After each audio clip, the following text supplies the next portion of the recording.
Magandang araw mga guys. Patulan na natin to. Hasta kapirahan, wala tayong palalampasin.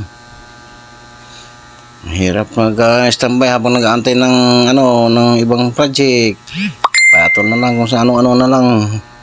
Hasta kwarta, sige guys, tara, let's samahan nyo ako rito. Magkadkad tayo dito sa kalye ng wire. Para meron tayong kahit papaano kitain sa isang araw. Mahirap ang makatambay. Okay guys, hanggang dito lamang ang aking short video.